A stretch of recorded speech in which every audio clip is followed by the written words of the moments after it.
दोस्तों, हमारे तिरंगे के बीच में जो अशोक चक्र चमक रहा है और हमारी जेब में रखे नोटों पर जो 4 शेरों वाला राष्ट्रीय प्रतीक छपा है, आज पूरी दुनिया ने उस पावन धरती के सामने अपना सिर झुका लिया है। जी हाँ, 25 जुलाई 2026 को भारत ने एक नया इतिहास रचा है। दक्षिण कोरिया के बुसान शहर से करंट अफेयर की एक ऐसी बड़ी खबर सामने आई है जो आने वाले हर कॉम्पिटिटिव एग्ज़ाम का सबसे हॉट टॉपिक बनने वाला है। पूरे 28 साल के लंबे इंतज़ार के बाद वाराणसी के सारनाथ को यूनेस्को ने आधिकारिक तौर पर भारत की 45वीं और उत्तर प्रदेश की चौथी वर्ल्ड हेरिटेज साइट घोषित कर दिया है। तो अगर आप भी यूपीएससी, बीपीएससी या किसी भी स्टेट पीसीएस गवर्नमेंट एग्ज़ाम की तैयारी कर रहे हैं तो इस वीडियो का एक एक सेकंड आपके लिए 2 नंबर पक्के करने वाला है। चलिए बिना किसी बात के सीधे टू द पॉइंट फैक्ट्स पर बात करते हैं। सबसे पहले नोट करते हैं उन फैक्ट्स को जो सीधे आपके एग्ज़ाम में छपेंगे। पहला फैक्ट, यह घोषणा यूनेस्को वर्ल्ड हेरिटेज कमेटी के 48वें सत्र में की गई है जो दक्षिण कोरिया के बुसान शहर में आयोजित हुआ। दूसरा फैक्ट, सारनाथ अब भारत का 45वां यूनेस्को विश्व धरोहर स्थल बन चुका है। इसी के साथ भारत दुनिया में सबसे ज़्यादा यूनेस्को साइट के मामले में 6ठे स्थान पर और एशिया पैसिफिक रीजन में दूसरे स्थान पर आ गया है। तीसरा फैक्ट, अगर उत्तर प्रदेश की बात करें तो यह राज्य का चौथा वर्ल्ड हेरिटेज साइट है।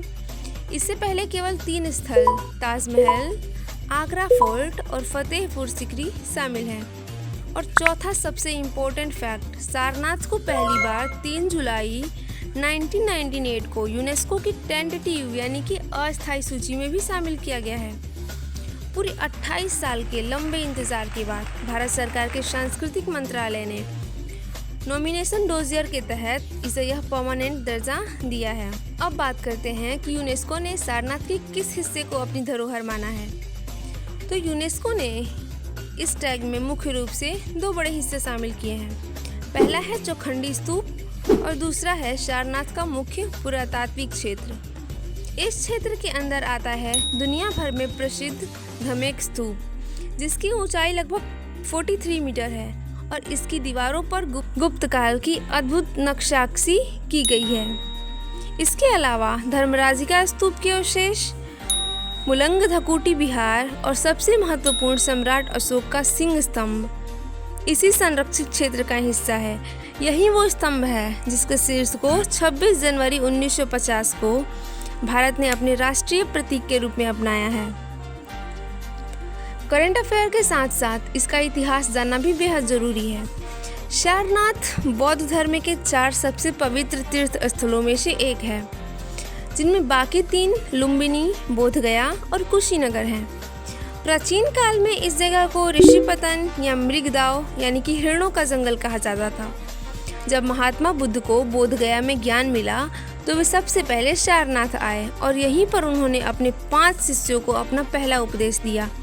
इतिहास और बौद्ध ग्रंथों में इस महान घटना को धर्म चक्र परिवर्तन कहा गया है। इसी पावन धरती से बौद्ध संघ की स्थापना हुई थी जिसे आगे चलकर के सम्राट अशोक के काल में पूरी दुनिया में शांति का संदेश फैलाया।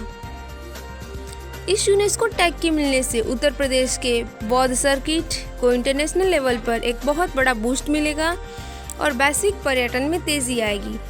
तो साथियों, ये थे सारनाथ और यूनेस्को से जुड़े वो तमाम महत्वपूर्ण फैक्ट्स जो आपकी एग्ज़ाम के लिए रामबाण साबित होंगे। अब वीडियो के एंड में आपके लिए एक क्विक टेस्ट है जिसका जवाब आपको कमेंट बॉक्स में देना है। सारनाथ से ठीक पहले वर्ष 2025 में भारत की कौन सी साइट को यूनेस्को की विश्व धरोहर सूची में शामिल किया गया था? अपना जवाब कमेंट बॉक्स में ज़रूर दें। और अगर यह टू द पॉइंट इन्फॉर्मेशन आपको पसंद आई हो तो वीडियो को एक लाइक ज़रूर करिए, अपने स्टडी ग्रुप्स में शेयर कर दीजिए और करंट अफेयर की ऐसी ही सॉलिड वीडियोस के लिए हमारे चैनल को सब्सक्राइब करना बिल्कुल ना भूलें। और डिस्क्रिप्शन में लिंक है जिससे आप हमारे व्हाट्सएप ग्रुप में भी जुड़ सकते हैं। तो मिलते हैं एक नए वीडियो में, तब तक के लिए पढ़ते रहिए, आगे बढ़ते रहिए। जय हिंद।